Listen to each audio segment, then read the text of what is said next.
भाजपचा बालेकिल्ला म्हणून ओळख असलेल्या पूर्व विदर्भातील लोकसभेच्या 5 जागांसाठी शुक्रवारी मतदान होत असून सर्व ठिकाणी महायुती विरुद्ध महाविकास आघाडी अशी थेट लढत आहे। यात भाजपची प्रतिष्ठा पणाला लागली आहे।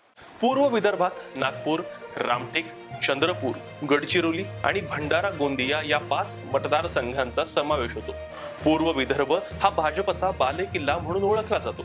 2019च्या निवडणुकीत 5 पैकी 4 जागा भाजप सेना युतीनं तर 1 जागा काँग्रेसनं जिंकली होती। 2024 मध्ये हे चित्र वेगळे।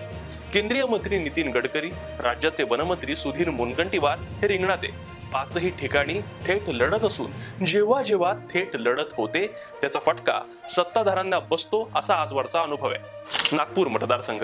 नागपूरमध्ये भाजपचे वरिष्ठ नेते आणि केंद्रीय मंत्री नितीन गडकरी यांची लढत महाविकास आघाडीचे उमेदवार व काँग्रेसचे आमदार विकास ठाकरे यांच्याशी आहे। मतदारसंघात केलेला विकास हा गडकरींच्या प्रचाराचा मुद्दा आहे, तर विकास ठाकरे यांनी या विकासाचा फायदा नागपूरला काय असा सवाल केलाय। गडकरी यांनी 5 लाखांनी विजयी होणार असा दावा केलाय। वंचितनं महाविकास आघाडीला पाठिंबा दिला असून बसपाचे योगेश लांजेवार रिंगणात आहेत। असं असलं तरी गडकरी विरुद्ध ठाकरे अशीच लढत आहे। संघाचं मुख्यालय असलेली नागपूरची ही जागा भाजपासाठी प्रतिष्ठेची आहे। रामटेक मतदारसंघ। नागपूर जिल्ह्यातील दुसरा महत्त्वाचा मतदारसंघ म्हणजे रामटेक। इथे शिवसेनेचे राजू पारवे विरुद्ध महाविकास आघाडीचे श्यामकुमार बर्वे यांच्यात थेट लढत आहे। पंतप्रधान नरेंद्र मोदी यांची या मतदारसंघात सभा झाली। मुख्यमंत्री ही रामटेकमध्ये तळ ठोकून होते। पारवे काँग्रेसचे आमदार होते।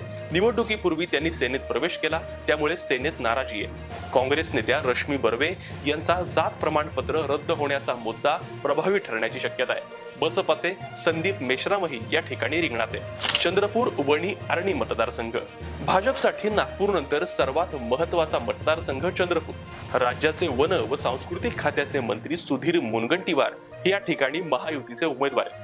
महाविकास आघाडीनं या मतदारसंघातून दिवंगत खासदार बाळू धानोरकर यांच्या पत्नी प्रतिभा धानोरकर यांना उमेदवारी दिली आहे। मुनगंटीवार विकासाच्या मुद्द्यावर ही निवडणूक लढत असून महाविकास आघाडीच्या प्रतिभा धानोरकर यांचा मतदारसंघातील जातीय समीकरणावरती भर आहे। वंचितचे राजेश बेले रिंगणात आहे। मुनगंटीवार यांच्यासाठी पंतप्रधान नरेंद्र मोदी यांनी सवाई घेतली। या मतदारसंघात प्रचार, जात की विकास या मुद्द्याभोवती प्रचार फिरतोय। भंडारा गोंदिया मतदारसंघ। भंडारा गोंदिया मतदारसंघात भाजपचे विद्यमान खासदार सुनील मेंढे हे महायुतीचे, तर काँग्रेसचे डॉक्टर प्रशांत पडोळ हे महाविकास आघाडीचे उमेदवार आहेत। मेंढे विरुद्ध पडोळ लढतील। बहुजन समाज पार्टीचे संजय कुंभलकर व काँग्रेसचे बंडखोर सेवक वाघाये यांची उमेदवारी निर्णायक ठरण्याची शक्यता आहे। महायुतीतर्फे येथे केंद्रीय गृहमंत्री अमित शहा यांची, तर काँग्रेसच्या प्रचारासाठी राहुल गांधी यांची सभा झाली।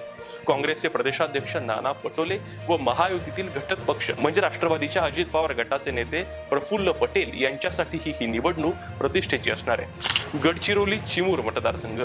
गडचिरोली चिमूर मतदारसंघात महायुतीचे विद्यमान खासदार अशोक नेते विरुद्ध महाविकास आघाडीचे नामदेव किरसान यांच्यात थेट लढत आहे। नेते हे तिसऱ्यांदा निवडणूक लढत असून किरसान हा नवा चेहरा आहे। काँग्रेसनं दिलेल्या उमेदवाराविरुद्ध नाराजी व्यक्त करीत पक्षाचे नेते नामदेव उसेंडे यांनी भाजपमध्ये प्रवेश केला। मात्र जिल्ह्यातील काही ग्रामसभांनी काँग्रेसला पाठिंबा दिलाय। या मतदारसंघावर राष्ट्रवादीच्या अजित पवार यांनी दावा केला होता, त्यामुळे भाजपला उमेदवार जाहीर करण्यास उशीर झाला। प्रचारादरम्यान काँग्रेस नेते विजय वडेट्टीवार व राष्ट्रवादीचे मंत्री धर्मराव बाबा आत्राम यांच्यात आरोप प्रत्यारोपाचा कलगीतुराही या ठिकाणी रंगला होता। आता भाजपचं वर्चस्व असलेल्या या पूर्व विदर्भातील पट्ट्याला महाविकास आघाडीकडून सुरुंग लागणार की भाजपचा हा बालेकिल्ला अभेद्य राहणार हे पाहणं महत्त्वाचं असणार आहे।